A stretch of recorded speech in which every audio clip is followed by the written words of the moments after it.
विरोध से घिरा संसद भवन, पहले उद्घाटन, अब सेंगोल पर छिड़ा संग्राम। सेंगोल के असली राज को बीजेपी क्यों छिपा रही? बीजेपी ने सेंगोल के चंगुल में जनता को फंसाया। एक तरफ जहां इसका उद्घाटन प्रधानमंत्री मोदी के करने पर बवाल मचा हुआ है, तो दूसरी तरफ अब सेंगोल को लेकर विवाद छिड़ गया है। सेंगोल दो तरह के विवादों से घिरा हुआ है।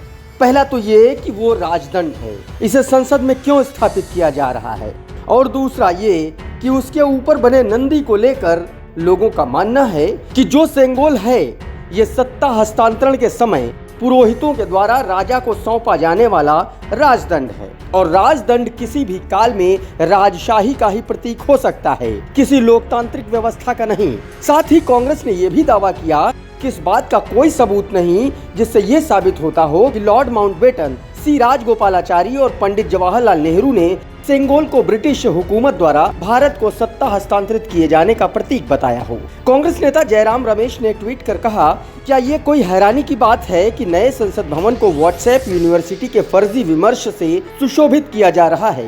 भाजपा और आरएसएस का इतिहास को तोड़ने मरोड़ने का रुख एक बार फिर अधिकतम दावा न्यूनतम साक्ष्य के साथ बेनकाब हो गया। दूसरा विवाद सेंगोल पर बने नंदी को लेकर है। जिस तरह गोदी मीडिया सेंगोल के शीर्ष पर स्थापित नंदी के गुणगान गा रहा है, उससे तो लगता है जैसे भारत का नया प्रतीक चिन्ह खोज लिया गया हो, जिसके सामने अशोक की लाट के शेरों वाला राष्ट्रीय प्रतीक छोटा पड़ गया।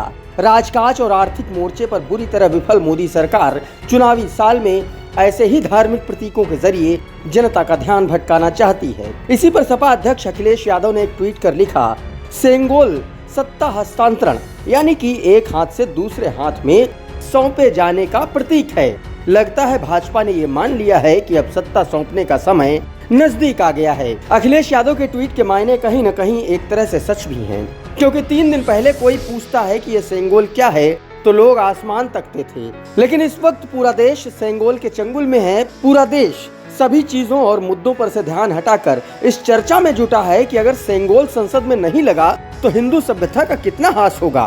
गैर मुद्दे को राष्ट्रवाद का जामा पहनाकर लोगों को लगातार उसमें डुबकियां लगवाने के लिए मजबूर करना मोदी सरकार की खासियत है। डरी और सम्मोहित मीडिया के जरिए लगातार लोगों को असली मुद्दों से ध्यान भटकाने में माहिर, झूठे नैरेटिव बनाने में उस्ताद सरकार का ये नया खेल है, ताकि 9 साल होने पर कोई ये सवाल न पूछे कि आम आदमी की आय क्यों कम होती जा रही है, महंगाई और बेरोजगारी क्यों आसमान छू रही है। दिक्कत सेंगोल से नहीं, उसकी लोकतंत्र के मंदिर में स्थापना से है, जिसके जरिए ये भारतीय लोकतंत्र को राजशाही में तब्दील किया जा रहा है, और ये एक व्यक्ति के लिए हो रहा है। उसके लिए इसके बहुत दूरगामी परिणाम होंगे। खुदरंग के लिए शेख मोहम्मद अब्दुल्ला की रिपोर्ट।